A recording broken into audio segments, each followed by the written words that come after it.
বিশ্বনবী যখন দোয়া করলেন, ওই দোয়া যখন সাইয়েদনা ওমর ফারুকের হৃদয়ে স্পর্শ করলো, সাইয়েদনা ওমর ফারুক সব সময় বিশ্বনবীরে ফলো করতে আরম্ভ করলেন। বিশ্বনবী ডানে গেলে লুকিয়ে লুকিয়ে ওমর ফারুক ডানে যায়, বিশ্বনবী বায়ে গেলে লুকিয়ে লুকিয়ে ওমর ফারুক বায়ে যায়।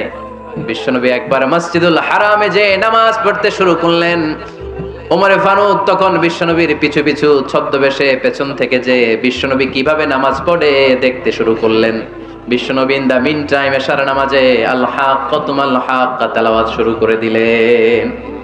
আল হাক্কাতুমাল হাক্কা তেলাওয়াত শুরু করে দিলেন। তেলাওয়াত করতে করতে বিশ্বনবী যখন তেলাওয়াত করতেছে, ওমর ফারুক এরকম দুলতেছে আর মজা পাচ্ছে। ওমিয়া বিশ্বনবীর কণ্ঠ বুঝি আমার মতো কণ্ঠ, আপনার মতো কণ্ঠ, আহমদ বিন ইউসুফের কণ্ঠ, আব্দুল বাসিতের কণ্ঠ না? বিশ্বনবীর গলায় যে কি সুরের ঝংকার আল্লাহ দিয়েছেন, কি সুরের লহরী আল্লাহ দিয়েছেন, একবার যে শুনতো পাগল হয়ে যেত। আল্লাহু আকবার। বিশ্বনবী সূরা হাক্কা মন্ত্রমুগ্ধ তেলাওয়াতে, মন্ত্রমুগ্ধ সুর দিয়ে, মন্ত্রমুগ্ধ কণ্ঠ দিয়ে তেলাওয়াত করতে লাগলেন। এশার সালাতে ওমর ফারুক দুলতে লাগলেন। ওমর ফারুক যত শুনেন অবাক হয়ে যায়, যত শুনেন অবাক হয়ে যায়, যতই শুনে অবাক। কিরে? কারণ তিনি আরবি ভাষা বুঝতেন। এত সুন্দর শব্দের গাঁথনি, এত প্রাঞ্জল বর্ণনা, এত সুন্দর অন্তমিল, এটা কবিতা না হয়ে পারে না। উনি মনে মনে ভাবলেন এটা মনে হয় কবিতা, it might be poem, it could be poem. Muhammad মনে হয় কবি হয়ে গেছে, তার কাব্য প্রতিভা দিয়ে সে এটা বানিয়েছে। তা না হলে এত সুন্দর কথা এটা কবিতা না হয়ে পারে। ইন দা মিন টাইম বিশ্বনবী কিন্তু দেখতেছে না যে পেছনে ওমর। বিশ্বনবী তেলাওয়াত করছিলেন, ইন দা মিন টাইম বিশ্বনবী পড়ছিলেন ওমা হুয়া বিকাউলি শাইরিন কলিলাম মা তুমিনুন। এই আয়াতের অর্থ হলো এটা কোনো কবির কথা নয়, খুব অল্প সংখ্যক লোকই তোমরা ঈমান আনো। সুবহানাল্লাহ পড়ে। এটাকে বলে কোইনসিডেন্ট। কোইনসিডেন্ট, হুট করে অনেক সময় মিলে যায়। যায় কি যায় না? আপনি একজনের কথা ভাবতেছেন ভাবতেছেন, বাজারে গেলেন, বাজারে যেই দেখেন ওই লোকটা দাঁড়ায় আছে। এরকম হয় কি হয় না? কোইনসিডেন্ট। ওমর ফারুক মনে মনে যেটা ভাবতেছে ওই কথা দিয়ে বিশ্বনবী তেলাওয়াত করতেছে। আল্লাহু আকবার। বিশ্বনবী যে আয়াত তেলাওয়াত করছিলেন, আয়াতের অর্থ হলো এটা কোনো কবির বানানো কবিতা না, খুব অল্প সংখ্যক লোকই তোমরা ঈমান আনো। ওমর ফারুক আটকে উঠলেন, থমকে দাঁড়ালেন। ঘটনা কি? আমি মনে মনে ভাবলাম, কিরে এত সুন্দর কথা, এটা তো মানুষের কথা হতে পারে না, এটা নিশ্চয়ই কবিতা, কবির কথা। কিন্তু মুহাম্মদ এখন আবার পড়তেছে ওমা হুয়া বিকাউলি শাইর, এটা কোন শায়েরের, কবির কথা নয়। কলিলাম মা তুমিনুন, অল্পই তোমরা ঈমান আনো। তার মানে আমার মনে যা চলে মুহাম্মদ এটা টের পায়। মুহাম্মদ গণক। নাউজুবিল্লাহ পড়বেন না? মুহাম্মদ অনেক বড় মাপের একজন গণক। মানুষের হৃদয়ে কি চলে, মনে মনে কি ভাবে, মুহাম্মদ না দেখেও বলে দিতে পারে। ইন দা মিন টাইম বিশ্বনবী পরের আয়াতে পড়লেন ওয়ালা বিকাউলি কাহিনিন কলিলাম মা তাযাক্কারুন। এই আয়াতের অর্থ হলো এটা কোনো গণকের বানানো গণনা নয়, খুব অল্প সংখ্যক লোকই তোমরা উপদেশ হিসেবে এটাকে মানো। সুবহানাল্লাহ পড়েন। এবার আর ওমর ফারুকের সহ্য হয় না, কি আজীব তামাশা। প্রথমে মনে করলাম কবিতা, মোহাম্মদ কয় কবি না, সে কবি না, এটা কবিতা না। তারপরে ভাবলাম সে গণক, সে আয়াত পরে পরে বলে দিল এটা গণনা নয়। তাহলে এটা কি? এটা কি কবিতাও না, গণনাও না, তাহলে এটা কি? বিশ্বনবী তখন পড়লেন তানজিলুম মির রাব্বিল আলামিন। সুবহানাল্লাহ পড়েন। পরের আয়াত ছিল তানজিলুম মির রাব্বিল আলামিন। এটা দুনিয়ার কোন কবির বানানো কবিতা না, এটা কোন গণকের গণনা না, এটা কোন সাহিত্যিকের বানানো সাহিত্য নয়, এটা মহাবিশ্বের পরিচালক রব্বুল আলামিনের কাছ থেকে পাঠানো কিতাব কোরআন। সূরা হাক্কার ধাক্কায় ওমর ফারুক টাইট। প্রথমে ধাক্কাটা লাগলো যে দোয়া। বিশ্বনবী তাহাজ্জুদে কেঁদে দোয়া করলেন, আল্লাহ হয় আবু জাহেল রে দিবা নাইলে ওমর রে দিবা। ওই দোয়া ওমর ফারুকের হৃদয়ে ছোঁয়া লেগেছে। এরপরে হাক্কা, সূরাতুল হাক্কা দিয়ে দিলে এক ধাক্কা। এই ধাক্কা খেয়ে উথাল পাথাল হৃদয়ের মধ্যে, হায় রে এ কি বাণী, এ কেমন কথা, কে মুহাম্মদ? তারপরে শয়তানের ওয়াসওয়াসা আছে না নাই? আল্লাহ বলে যতই ওয়াসওয়াসা ওমরকে দেয়া হোক, আমি ওমর ফারুককে মুসলিম উম্মতের সেনাপতি বানিয়ে ছাড়বো, আমি সেনাপতি বানাবো। এবার 3 নাম্বার ডোজ। ডাক্তারের কাছে গেলে প্রথমে দেখবেন সিম্পল ডোজ দেয়, নরমাল ওষুধ। এটাতে কাজ না হলে ডোজ বাড়ায়, একেবারে কাজ না হলে অ্যান্টিবায়োটিক মারে, আছে না নাই? আল্লাহ প্রথমে দোয়ার ছোঁয়া লাগালেন, তারপর সূরা হাক্কা দিয়ে ধাক্কা মারলেন। এরপরে রব্বুল আলামিন বলেন, এবার 3 নাম্বার ডোজ সূরা তহা দিয়ে আমি তোমার হৃদয়টারে উজালা বানায় দেব রে ওমর। শয়তান ওদিক দিয়ে ওয়াসওয়াসা, খেলা দুই দিক থেকে চলতেছে। আল্লাহ তাআলা হেদায়েতের রাস্তায় টানছে, শয়তান জাহান্নামের দিকে টানছে। ঘোষণা দেয়া হলো মক্কায়, মুহাম্মদের মাথা কেটে এনে দিলে এত এত স্বর্ণ মুদ্রা দেয়া হবে। ওমরে ফারুক রাজি হয়ে গেলেন। নাঙ্গা তলোয়ার নিয়ে বিশ্বনবীর মাথা কাটার জন্য ছুটলেন। নাউজুবিল্লাহ পড়বেন না? বনু জাহরা গোত্রের এক লোক বলে, আইনা ইয়া ওমর, কই যাও? মুহাম্মদের মাথা কাটতে যাই। আরে মুহাম্মদের মাথা কাটতে যাও? তোমার বোন ফাতিমা বিনতে খাত্তাব আর তোমার বোন জামাই সাঈদ কদ সাবা, এরা তো ধর্ম ত্যাগ করে ফেলছে। এটা তো আমাদের ধর্ম ত্যাগ করে মুহাম্মদের ফলোয়ার হয়ে গেছে। আগে ওমর ঘর সামলাও, পরে মুহাম্মদের মাথা কাটতে চেও। ওমরে ফারুক অবাক হয়ে গেলেন। তলোয়ার নিয়ে বিশ্বনবীর দিকে না যে নিজের বাড়ির দিকে চলে গেলেন। বিশ্বনবীর আপন বোন ফাতিমা বিনতে খাত্তাব, বোন জামাই সাঈদ আর খাব্বাব রাদিয়াল্লাহু তাআলা আনহু তিনজন মিলে সূরা তহা তেলাওয়াত করছিলেন। পড়েন সুবহানাল্লাহ। মক্কায় লুকিয়ে লুকিয়ে দাওয়াত হতো। খাব্বাব রাদিয়াল্লাহু তাআলা আনহু একটা চামড়ার ফলকের মধ্যে সূরা তহার কয়েকটা আয়াত এনে ওমরে ফারুকের বোন আর বোন জামাইকে শিক্ষা দিচ্ছে, ট্রেনিং দিচ্ছে। সুবহানাল্লাহ পড়েন। লুকিয়ে লুকিয়ে ওমরে ফারুক যখন ঘরে চলে আসলেন, এরা তটস্থ হয়ে গেল। সাইয়েদনা খাব্বাব বিছানার তলায় লুকিয়ে গেলেন। ওমরে ফারুক বললেন, দরজা খোলো। ফাতিমা বিনতে খাত্তাব দরজা খোলার পরে নির্মম ভাবে সাইয়েদনা ওমর রাদিয়াল্লাহু তাআলা আনহু বোনের গায়ে আঘাত শুরু করে দিল। বোন জামাইকে আহত করতে শুরু করলো আর বলতে শুরু করলো, তোরা পাগল হলি কেন? কি আছে ওই মুহাম্মাদের মধ্যে? কি জাদু নিয়ে এসেছে? সে যাই বলে লোকজন পাগল হয়ে যায়, সবাই তার উপর কালিমা পড়ে ঈমান এনে ফেলে। কি এমন জিনিস তোদের কাছে আছে যেটা দেখে মুহাম্মদকে তোরা ভালোবাসলি? কি আছে? কি পড়তেছিলি আমারে দেখা। ফাতেমা বলে, ইন্নাকা রিজসুন লা ইয়ামাসসুহু ইল্লাল মুতাহহারুন। ও আমার ভাই ওমর, তুমি নাপাক। তুমি কি? লা ইয়ামাসসুহু ইল্লাল মুতাহহারুন, পবিত্রতা অর্জন না করে এই কোরআন ধরা যায় না। সুবহানাল্লাহ পড়েন। ওমরে ফারুক গোসল করে আসলেন, কারণ ধাক্কা তো আগে কয়েকটা খাইছে। কথা বুঝেন নাই বোধহয়? প্রথমে দোয়ার ধাক্কা, পরে কোন সূরা দিয়ে ধাক্কা? হাক্কা দিয়ে ধাক্কা। 3 নম্বরে এখন আরেকটা ধাক্কা খাবে। গোসল করে আসলেন। ফাতিমা বিনতে খাত্তাব বললেন, গোসল যখন করে এসেছেন, এই নেন। ওমরে ফারুক এবার চামড়ার কাপড়ের মধ্যে সূরা তহার প্রথম আয়াতের দিকে নজর করলেন। নজর করেই কোরআনের প্রেমে পড়ে গেলেন। পড়েন সুবহানাল্লাহ। ওমরে ফারুক পড়তে আরম্ভ করলেন, তহা মা আনজালনা আলাইকাল কুরআনা লিতাশকা ইল্লা তাযকিরাতাল লিমান ইয়াখশা তানজিলাম মিম্মান খালাকাল আরদা ওয়াস সামাওয়াতিল উলা। সুবহানাল্লাহ পড়েন। উনি পড়তে আরম্ভ করলেন, তহা মা আনজালনা আলাইকাল কুরআনা লিতাশকা, এই কোরআনকে আমি তোমাদের হতভাগ্য জাতি হিসেবে দুনিয়ায় থাকার জন্য পাঠাই নাই। এটা রব্বুল আলামিনের পক্ষ থেকে এসেছে। যারা রবকে ভয় করে তাদের জন্য আছে উপদেশ। যিনি আকাশ বানিয়েছেন, জমিন বানিয়েছেন, ওই আল্লাহ তাআলা নিজেই এই কোরআন পাঠিয়েছে। আওয়াজ করে পড়তে হবে, আল্লাহু আকবার। উনি খুব ভালো আরবি জানতেন। সূরা তহা পড়ার পরে আর ধৈর্য ধারণ করতে পারে না। ওমরে ফারুক ছোট্ট বাচ্চার মতো কান্না শুরু করে দিলেন। আল্লাহু আকবার। সূরা তহাটা হাতে নিয়ে, তলোয়ারটা হাতে নিয়ে বিশ্বনবীর দিকে ছুটতে আরম্ভ করলেন। আইনা মুহাম্মদ, কোথায় মুহাম্মদ? তোমরা আমাকে মুহাম্মাদের কাছে নিয়ে চলো। বিশ্বনবী তখন সাফা পাহাড়ের পাদদেশে দারুল আরকাম ইবনে আলকামের ঘরে লুকিয়ে লুকিয়ে কোরআনের দাওয়াত দিতেন। ওমরে ফারুককে পাগলের মতো ছুটে আসতে দেখে বিশ্বনবীর চাচা হামজা ইবনে আব্দুল মুত্তালিব বলল, নবী আপনি পালান। ওই যে খাত্তাবের বেটা ওমর আপনাকে অপমান করার জন্য, আক্রমণ করার জন্য তেড়ে এসেছে। সাহাবীরা বললেন, নবী আপনি পালিয়ে যান, আমরা সামাল দেব। বিশ্বনবী বললেন, না, আমি পালাবো না, বরং তোমরা সরে যাও। ওমর ইবনে আল খাত্তাবকে আমার দরবার পর্যন্ত আসতে দাও। আমার তো মনে হচ্ছে ওই যে তাহাজ্জুদের নামাজ শেষে চোখের পানি ছেড়ে যে আমি আল্লাহর কাছে দোয়া করেছি, আজকে আমার ওই দোয়াটা কবুল হতে শুরু করেছে। আমার তো মনে হচ্ছে আমার দোয়া কবুল হবে, আসতে দাও। ওমরে ফারুক এসে বললেন, আশহাদু আল্লা ইলাহা ইল্লাল্লাহ ওয়া আশহাদু আন্না মুহাম্মাদান আবদুহু ওয়া রাসূলুহু।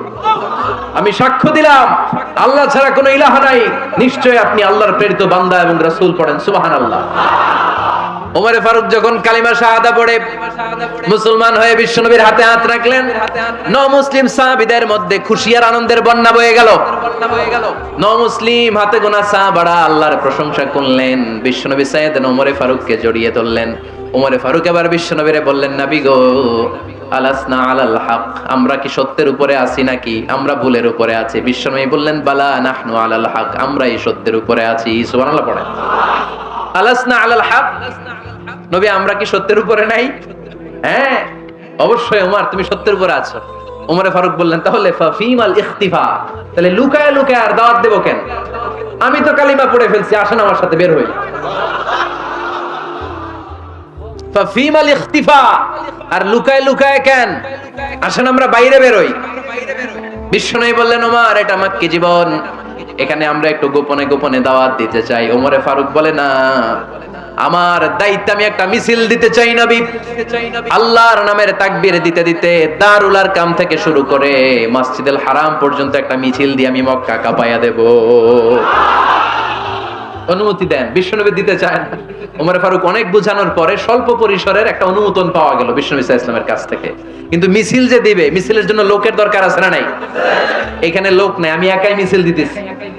এটা জমবে? মিছিল জমবে? খুঁজে উনি 11 জন মুসলিম সাহাবা পেলেন। কয়জন? ওমরে ফারুক বললেন, 11 জনই সই। এই 11 জন নিয়ে আমি আল্লাহর নামের তাকবীর দিব। 2 লাইন করলেন। কয় লাইন? 2 লাইন।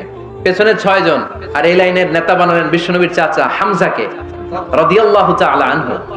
আর সামনে 5 জন, তার আগে দাঁড়ালেন উনি নিজেই। তাহলে 6 6 12।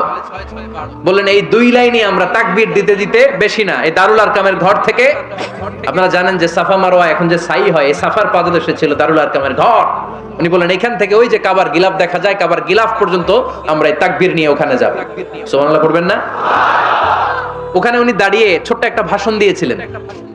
উনি বলেছিলেন, মান আরাদা আন তাসকুলা উম্মু ওয়া ইয়াতামা ওয়ালাদু ওয়া তারমিলা যাওজাতুহু ফালিয়াসুদ্দানি। খেয়াল করে শুনেন, কান দুইটা আবার উমর দারাজ দিল। সুবহানাল্লাহ পড়েন।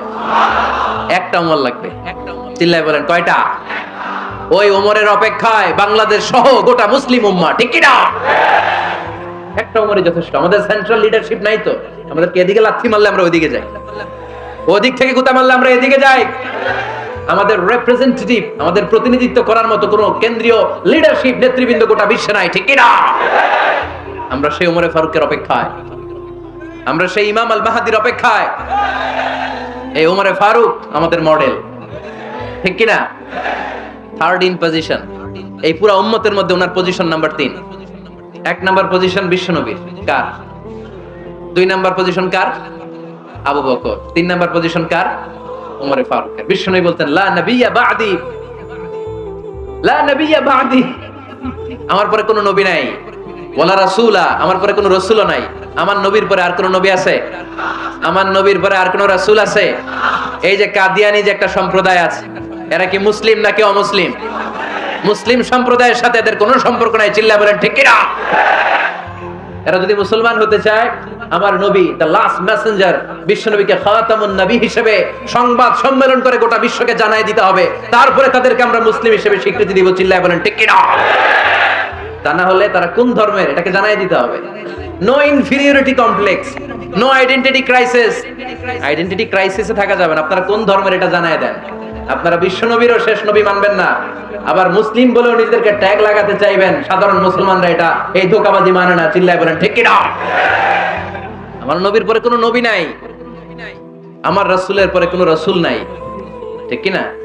আল্লাহর হাবিব বলতেন, লাউ কানা বা'দি নাবিয়্যুন লাকানা উমর, তবে আমার পরে যদি নবী হওয়ার যোগ্যতা কারো থাকে, আমার ওমরের ওই যোগ্যতা আছে।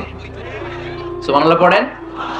প্রভু তুমি বলেছো রাসূল দেবে না, বলনি দেবে না ওমর, বলনি দেবে না হামজা তারি, খালিদ বিজয় সমর। প্রভু তুমি বলেছো রাসূল দেবে না, বলনি দেবে না ওমর, বলনি দেবে না হামজা তারি, খালিদ বিজয় সমর, প্রভু তুমি বলেছ রাসূল দেবে না।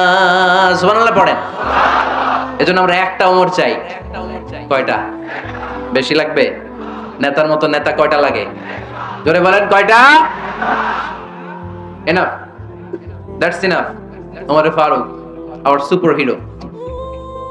ওনার সাথে বিশ্বনবী সাল্লাল্লাহু আলাইহি ওয়াসাল্লামের মুসাহারার সম্পর্ক ছিল। ওমর ফারুক যে বিশ্বনবীর শ্বশুর, এটা অনেকে জানেই না। ওমর ফারুক রাদিয়াল্লাহু তাআলা আনহু বিশ্বনবীর শ্বশুর ছিলেন। এটা আজকে নতুন শুনছেন, কে কে হাত তোলেন? দেখছেন হুজুর? সঠিক বলছি না আমি? অনেকে আমরা জানি না। মাশাআল্লাহ, জানতে লজ্জা নাই, শিখতে লজ্জা নাই। লজ্জা হচ্ছে অজ্ঞতায় আর মূর্খতায়, ঠিক কি না? আমরা শিখতে রাজি আছি। যে কথা বলে আমরা তার ছাত্র। আমার আগে হুজুর কথা বলতেছিলেন, আমরা ছিলাম ছাত্র। এখন আমি কথা বলতেছি, এখন আমরা সবাই হয়ে গেছি ছাত্র, ঠিক কি না? যিনি বলেন তিনি শিক্ষক, বাকিরা আমরা ছাত্র, ঠিক কি না? চার খলিফার দুই খলিফা, ইসলামের চার খলিফার দুই খলিফা বিশ্বনবীর মেয়ের জামাই, আর বাকি দুই খলিফা বিশ্বনবীর শ্বশুর। সুবহানাল্লাহ পড়েন। সাইয়েদনা আলী রাদিয়াল্লাহু তাআলা আনহু, সাইয়েদনা উসমান যুন নূরাইন বিশ্বনবীর মেয়ের জামাই। উসমান রাদিয়াল্লাহু তাআলা আনহুর কাছে বিশ্বনবী দুই মেয়েকে বিয়ে দিয়েছিলেন। একজন মারা যাওয়ার পরে আরেকজন। বিশ্বনবী বলেছেন এরপরে আরেকটা থাকলে ওইটারও বিয়ে দিতাম। সুবহানাল্লাহ পড়বেন না? দুইজন ছিল মেয়ের জামাই আর দুইজন ছিল শ্বশুর। সাইয়েদনা আবু বকর শ্বশুর, বিশ্বনবীর স্ত্রী আম্মা জান আয়েশা রাদিয়াল্লাহু তাআলা আনহার বাবা। বিশ্বনবীর স্ত্রী আম্মা জান হাফসা রাদিয়াল্লাহু তাআলা আনহার বাবা ছিল সাইয়েদনা ওমর ফারুক। চিল্লায় পড়েন আল্লাহু আকবার। জান্নাতুল পজিশন না, সাইয়্যিদু কুহুলিল জান্নাহ। জান্নাতে যত নারীরা যাবে, নারীদের সর্দারিনী হবে সাইয়্যিদাতুনা ফাতেমা রাদিয়াল্লাহু তাআলা আনহা। এই ফরিদপুরের যত ইয়াং স্টাররা তোমরা যারা জান্নাতে যাবে, তোমাদের লিডার হবে সাইয়েদনা হাসান আর হুসাইন রাদিয়াল্লাহু তাআলা আনহুমা। আর বয়স্ক মুরব্বীরা যারা জান্নাতে ঢুকবেন, আপনাদের লিডার হবে সাইয়েদনা আবু বকর। সাইয়েদনা ওমর ফারুককে দ্বীনের জ্ঞান দিয়েছেন, তাকওয়া দিয়েছেন। যুবক ভাইরা, যাকে আল্লাহ তাআলা দ্বীনের জ্ঞান দেয়, যাকে আল্লাহ তাআলা তাকওয়ার এই গুণ দিয়ে সমৃদ্ধ করে, তার জন্য গোটা বিশ্বের সব দরজাগুলোকে ওপেন করে দেয় কে? কত বড় মুত্তাকি ছিলেন সাইয়েদনা ওমর ফারুক। মদিনার সমাজে কয়জন মুনাফিক ছিল বিশ্বনবী ছাড়া কেউ বলতে পারতেন না। বিশ্বনবী কোন সাহাবীকে মুনাফিকদের লিস্ট দিয়ে যান নাই, একজন সাহাবী ছাড়া। দেখি কেউ বলতে পারেন কিনা ওই সাহাবীর নাম? কি নাম? হুযায়ফা ইবনুল ইয়ামান রাদিয়াল্লাহু তাআলা আনহু। ওনাকে বলা হতো সাহিবু সিররি রাসূলিল্লাহ, আল্লাহ রাসূল সাল্লাল্লাহু আলাইহি ওয়াসাল্লামের গোপন তথ্যের ধারক বাহক। সুবহানাল্লাহ পড়বেন না? বিশ্বনবী ইন্তেকালের আগে মদিনার সমাজে মোট কয়জন মুনাফিক আছে, এই তথ্য আবু বকরকে বলেন নাই, ওমর রাদিয়াল্লাহু তাআলা আনহুকে বলেন নাই, উসমান রাদিয়াল্লাহু তাআলা আনহু, আলী রাদিয়াল্লাহু তাআলা আনহু, আশারাতুল মুবাশশিরিনা বিল জান্নাহ কোন সাহাবীকে বলেন নাই। শুধুমাত্র কেবলমাত্র একমাত্র হুযায়ফা ইবনুল ইয়ামান রাদিয়াল্লাহু তাআলা আনহুর কাছে মুনাফিকদের লিস্টে বিশ্বনবী দিয়ে গিয়েছেন। সুবহানাল্লাহ পড়েন। মদিনায় কারা কারা মুনাফিক কেউ জানতো না হুযায়ফা ছাড়া। কে ছাড়া? নামটা আজকে মুখস্থ করেন, যাতে অন্য কোনো ওয়াজে কেউ জিজ্ঞেস করলে বলতে পারেন। মুনাফিকদের লিস্ট যে সাহাবীর কাছে বিশ্বনবী দিয়ে গিয়েছিলেন, সাহাবীর নাম কি? নাম? নামটা কেমন লাগে? ভালো লাগে? অনেকে আমারে জিজ্ঞেস করে, হুজুর আমার ছেলে হবে আগামী মাসে, একটা নাম দেন। নাম দিয়ে দিলাম হুযায়ফা। যাদের হবে ছেলে, এলাকা যাদের নেক্সট কয়েক মাসে ছেলে হবে, খালি হুযায়ফা চলবে। কি চলবে? ভাল লাগে? নামটা ভাল লাগে? রাইখেন, অনেক সুন্দর নাম। উনি জানতেন মুনাফিক কারা। দেখেন ওমর ফারুকের তাকওয়ার লেভেলটা কত হাই। ওমর ফারুক একদিন হুযায়ফা রাদিয়াল্লাহু তাআলা আনহুর কাছে গেলেন, যে বললেন, হুযায়ফা, বিশ্বনবী ইন্তেকালের আগে মুনাফিকদের নামের লিস্টটা কারো কাছে দেয় নাই, আমার জানা নাই, সাইয়েদনা আবু বকরের জানা নাই, কোন সাহাবীর জানা নাই, তুমি ছাড়া। আমি তোমার কাছে জানতে চাই, আমি ওমরের নামটা ওই মুনাফিকদের খাতায় আছে কিনা আমার একটু বলো। আমার ওমরের নামটা ওই মুনাফিকদের লিস্টিতে একটু আছে কিনা, নামটা একটু বলো। যদি থাকে আমি ভালো হয়ে যাব। আমি নেফাকি দূর করে পাক্কা মুমিন হতে চাই। আমার নাম যদি মুনাফিকের লিস্টে থাকে আমি তো শেষ। হুযায়ফা চোখের পানি ছেড়ে দিয়ে বলে, আমিরুল মুমিনিন, কেমন প্রশ্ন করলেন আপনি? আপনি বিশ্বনবীর শ্বশুর। এই উম্মতে আপনার পজিশন 3 নাম্বার। আপনারে মুনাফিকরা ভয় পায়, শয়তান আপনারে ভয় পায়। আপনি জান্নাতে সব বয়স্ক লোকদেরকে নিয়ে জান্নাতের মধ্যে আগে আগে ঢুকবেন। কেমন করে মুনাফিকদের কাতারে আপনার নাম থাকতে পারে ওমর? সুবহানাল্লাহ পড়ে। কি বিনয়ী, কি তাকওয়া। হুযায়ফাকে যে ধরতেন, হুযায়ফা একটু বলো না আমার নামটা মুনাফিকদের লিস্টিতে আছে কিনা। ওমরে ফারুকের যদি এই টেনশন থাকে যে আমি মুনাফিক হয়ে গেলাম কিনা, আমাদের এই টেনশন থাকার দরকার আছে না নাই? হ্যাঁ, যেন সব সময় আল্লাহর কাছে দোয়া করতে হবে, আল্লাহ তুমি নেফাকি থেকে আমাদেরকে বাঁচাও। আরো জোরে পড়েন আমিন। ওমরে ফারুক রাদিয়াল্লাহু তাআলা আনহু আমাদের সুপার হিরো, আমাদের সবাই বলেন আমাদের, উনি কত বড় সুপার হিরো শুনেন। উনি জুমার খুতবা দিচ্ছেন, কি দিচ্ছেন? মসজিদে নববীতে খুতবার মাঝখানে হঠাৎ বললেন, ইয়া সারিয়াতাল জাবাল, ইয়া সারিয়াত ইবনে জানিমিল জাবাল। এই কথা বলেই আবার খুতবা দিতে শুরু করলেন। ওনার এই ইয়া সারিয়াত ইবনে জানিমিল জাবালের সাথে আগের কথারও কোনো মিল নাই, পরের কথারও কোনো মিল নাই। জুমার নামাজের পর মুসল্লি সাহাবারা ধরলেন, বললেন ইয়া আমিরাল মুমিনিন। খুতবার মাঝখানে হঠাৎ করে ইয়া সারিয়াত ইবনে জানিমিল জাবাল বলে আপনি চিৎকার করলেন কেন? আপনার এই বাক্যের সাথে আপনার খুতবার আগের বাক্যের কোনো মিল নাই, আপনার খুতবার পরের বাক্যেরও কোনো মিল নাই। এই কথা আপনি কারে বললেন, কারে উদ্দেশ্য করে বললেন? এই কথার তাৎপর্য কি আমাদেরকে বুঝিয়ে বলেন। ওমরে ফারুক বললেন, আমি যখন খুতবা দিচ্ছি আমি দেখতে পেলাম ওই যে কয়েক মাস আগে আমি আমার মুসলিম সেনাবাহিনী পারস্যে আক্রমণের জন্য পাঠিয়েছি, বর্তমান ইরানের ওই বিশাল এলাকাতে পারস্যে আমি আমার ব্যাটালিয়ন পাঠিয়েছি। আমি হঠাৎ করে দেখতে পেলাম আমার মুসলিম বাহিনীর সেনাপতি যুদ্ধের এক পর্যায়ে তার ডানে আছে উপত্যকা, বায়ে আছে পাহাড়, সে পাহাড়ি রাস্তা ছেড়ে দিয়ে উপত্যকার দিকে যেতে শুরু করেছে। আমি দেখতে পেলাম আমার মুসলিম বাহিনী যদি উপত্যকার দিকে ছুটে বেড়ায়, কাফির মুশরিকরা আমার মুসলিম বাহিনীকে কচুকাটা করে ফেলবে। তাই আমি এখান থেকে তাদেরকে কমান্ড দিয়ে বলেছি, ইয়া সারিয়াতাল জাবাল, উপত্যকার দিকে নয় পাহাড়ের দিকে যাও, তাহলেই তোমাদের বিজয় নিশ্চিত হয়ে যাবে। উপত্যকার দিকে যেও না, ইলাল জাবাল, ইলা সারিয়াতিল জাবাল, পাহাড়ের দিকে ছোট। সাহাবারা অবাক, ঘটনা কি? উনি বসে আছেন মদিনায়, মসজিদে নববীর মিম্বারে দাঁড়িয়ে, উনি যদি ইয়া সারিয়াতাল জাবাল বলে এটা কি ইরানে যাবে নাকি? ও মিয়া, তখনকার সময়ে বর্তমানের মতো মোবাইল ছিল নাকি? ইন্টারনেট ছিল নাকি? কিছু ছিল? খালি মুখে আমি যদি বলি ইয়া সারিয়াতাল জাবাল, এটা ইরানে যাবে, ইন্ডিয়ায় যাবে, ঢাকায় তো যাবে, ফরিদপুর শহরেই তো বসবে না, ঠিক কিনা? কিন্তু এটা আমিরুল মুমিনিন বিশ্বাসী সাহাবারা বিশ্বাস করে নিল। কিছু মুনাফিক ছিল, এরা কয় না ঝামেলাস, এটা তো সম্ভব না। এক কাজ করি, এই সেনাপতি যখন বিজয়ী বেশে মদিনায় ফিরে আসবে আর আমরা ধরবো। এরা দিন গুনতে লাগলো, এই সেনাপতি মুসলিম বাহিনী নিয়ে পারস্য জয় করে কবে ফিরে আসবে। এই মুনাফিকের দলগুলো কখনো সেনাবাহিনীকে অভ্যর্থনা জানাতে যেত না, কিন্তু এইবার সবার আগে মদিনার উপকণ্ঠে যে সেনাপতিদেরকে অভ্যর্থনা জানানোর জন্য ফুল নিয়ে রেডি, ফুল নিয়ে দাঁড়ায়। সেনাপতি ঢুকার সাথে সাথে ধরছে, এই সেনাপতি কোত্থেকে আসছে? কয় পারস্য জয় করে আসছি। কয় এমন এমন দিন, জুমার দিন দুপুর বেলা যুদ্ধের মাঝখানে আমিরুল মুমিনিনের কণ্ঠের কোন কথাবার্তা শুনছো নাকি? সেনাপতি অবাক, কয় তোমরা জানলা কেমনে? শুনছি তো। সুবহানাল্লাহ পড়বেন না? আমরা যুদ্ধে একটা ভয়ঙ্কর অবস্থার মধ্যে ছিলাম, পেছন থেকে শত্রু আমাদেরকে আক্রমণ করতে শুরু করে দিল। ডানে যাব না বায়ে যাব, সামনে যাব নাকি পেছনে যাব, রাস্তা খুঁজে পাচ্ছি না। ডান দিকে ছিল আমাদের উপত্যকার রাস্তা, বাঁ দিকে ছিল পাহাড়ি পথ। আমরা সোজা পথ হবে মনে করে উপত্যকার দিকে ছুটতে আরম্ভ করলাম। হঠাৎ করে আমিরুল মুমিনিনের কণ্ঠ বজ্র কণ্ঠে আমার কানের মধ্যে ভেসে আসলো। আমার মনে হলো আমিরুল মুমিনিন কেমন যেন আমাকে কমান্ড দিচ্ছেন আর বলছেন, ইয়া সারিয়াতাল জাবাল, ডান দিকে উপত্যকার পথে নয়, তাড়াতাড়ি পাহাড়ের দিকে সৈন্য বাহিনী নিয়ে উঠে যা। পাহাড়ের দিকে, ডানে না। This is wrong track and this is the right track. ওই দিন যদি ওমরে ফারুকের ওই গাইডলাইন, আমিরুল মুমিনিনের কমান্ড যদি আমি না শুনতাম, আজকে বিজয়ের বেশে ফিরতেও পারতাম না, আমাদের চেহারাও তোমরা দেখতে পেতে না। ওমরে ফারুকের ওই কমান্ড, ওই গাইডলাইন অদৃশ্য থেকে শোনার কারণে এই পারস্যের মধ্যে আমাদেরকে সেই যুদ্ধে বিজয় দান করেছে কে? দিস ইজ ওমরে ফারুক, দিস ইজ ওমরে ফারুক। বিশ্বনবী বলতেন, ওমর মা লাকিয়াকা শাইতানু সালিকান ফাজ্জান ইল্লা সালাকা ফাজ্জান গায়রা ফাজ্জিকুম। শয়তান ইবলিস যদি তোমারে কোনো রাস্তা দিয়ে হাঁটতে দেখে, শয়তান ওই রাস্তা রেখে দিয়ে অন্য রাস্তা দিয়ে হাঁটে। সুবহানাল্লাহ বাড়িতে যায় বললেন। কে বলতেছে? বিশ্বনবী। কার ব্যাপারে? ওমরে ফারুকের ব্যাপারে। শয়তান যদি দেখে যে ওমরে ফারুক এই রাস্তা দিয়ে হাঁটতেছে, শয়তান ওই রাস্তা রেখে দিয়ে অন্য রাস্তা দিয়ে হাঁটে। সুবহানাল্লাহ পড়েন। রাত্রিবেলা আমরা আমাদের বাচ্চা ছেলে মেয়েদেরকে যখন খাওয়াই, বাচ্চারা খেতে চায় না, এরকম হয় আপনাদের ফরিদপুর এলাকায়? হ্যাঁ, এই এলাকায় হয় নাকি?